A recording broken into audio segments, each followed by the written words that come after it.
Kemudian ada yang bertanya, kenapa Pakatan Harapan dan kenapa tidak Perikatan Nasional?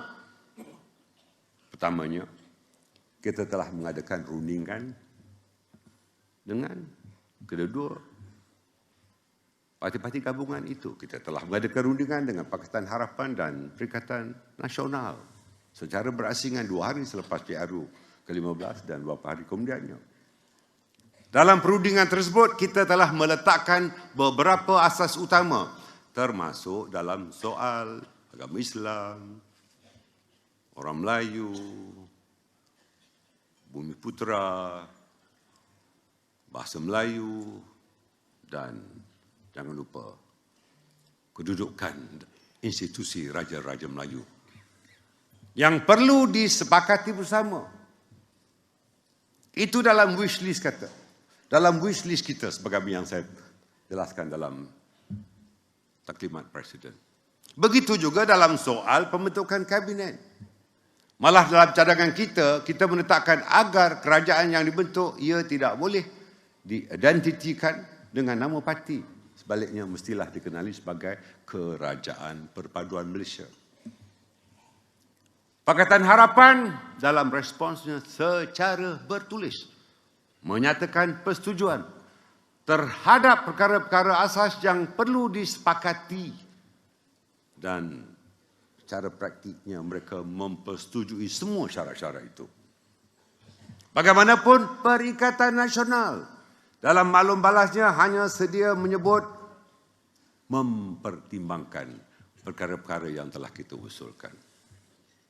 Keduanya, seperti diketahui umum, penolakan Perikatan Nasional terhadap titah usulan Yang di-Pertuan Agong untuk dibentuk Kerajaan Perpaduan.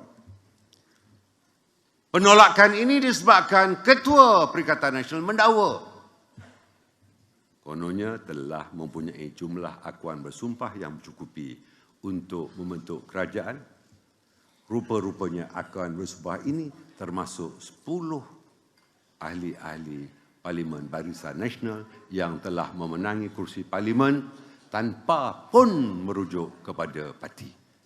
Dan ia bukan merupakan keputusan parti.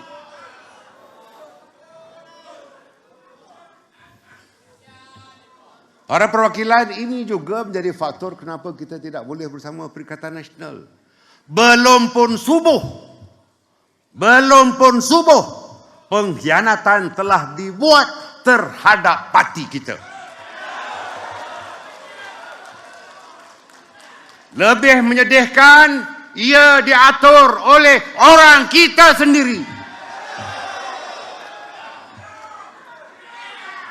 Sedangkan seperti yang saya sebutkan tadi, kita telah ada dokumen perjanjian dan akuan bersumpah serta aku janji.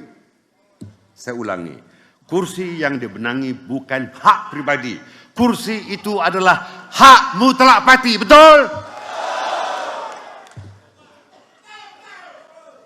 Saudara-saudari, atas sebab itu, kita berbincang dan kita bersetuju untuk membentuk kerajaan bersama Pakatan Harapan dengan rakan-rakan dari Sabah dan Sarawak. Apabila keputusan ini dicapai, muncul pula suara-suara dalaman kita dengan hujah. Bukankah kita telah buat keputusan dalam PAU, no Anwar, no DAP? Namun kelompok yang suara ini tidak pula menyebut no Bersatu. Kononnya dibangkitkan lagi tuduhan kita melanggar keputusan PAU yang menyatakan no Anwar, no DAP. Mereka sengaja melupakan no Bersatu. Tunggu. InsyaAllah tidak lama. Atas persetujuan para perwakilan yang memberi mandat kepada Lembaga Disiplin dan Majlis Tinggi, tidak lama lagi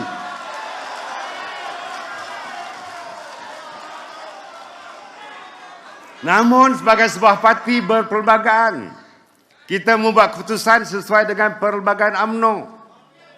Dalam perlembagaan UMNO kita, pasal 9.1 menyebutkan Majlis tertinggi adalah menjadi badan yang menjalankan pentadbiran hal ehwal UMNO di bawah kekuasaan dan perintah Perhimpunan Agung, dan Majlis Kerja Tertinggi MKT adalah berkuasa menjalankan sebarang langkah bagi pihak Perhimpunan Agung pada masa ketiadaannya, tetapi segala langkahnya itu hendaklah dimaklumkan kepada Perhimpunan Agung.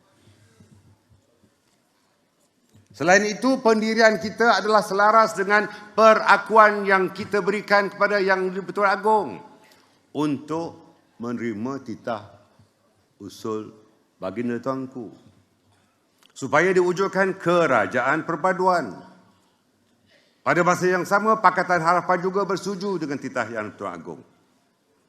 Sebaliknya, Perikatan Nasional menolak titah berkenaan. Maka sesuai dengan perlembagaan parti dan menjunjung titah Tuanku Agong, Mesyuarat Majlis Tertinggi telah membuat keputusan berdasarkan kaedah mempertimbangkan mudarat kecil dan mudarat besar kepada parti kita. Malah kita juga turut membuat pertimbangan berasaskan prinsip demokrasi. Pakatan Harapan mempunyai jumlah kerusi terbanyak, iaitu 82 berbanding dengan 73 ketika itu yang dibenangi oleh Perikatan Nasional. Rakyat telah memberikan mandat lebih besar kepada Pakatan Harapan, dan atas semangat demokrasi kita memilih jumlah majoriti yang lebih besar. Setelah dibahaskan, Majlis Kerja Tertinggi membuat ketetapan untuk memilih Pakatan Harapan bagi menubuhkan Kerajaan Perpaduan Malaysia. Itu hakikatnya. Saudara-saudari, kini 10 orang yang menyokong Perikatan Nasional telah bersama-sama kita kembali. Ahli-ahli parlimen sama ada daripada UMNO dan rakan-rakan daripada Barisan Nasional telah bersama kita kembali. Tak tepuk tak apa. Tapi hakikatnya mereka itu bersama-sama dengan kita kembali. Biduk lalu kiambang bertaut.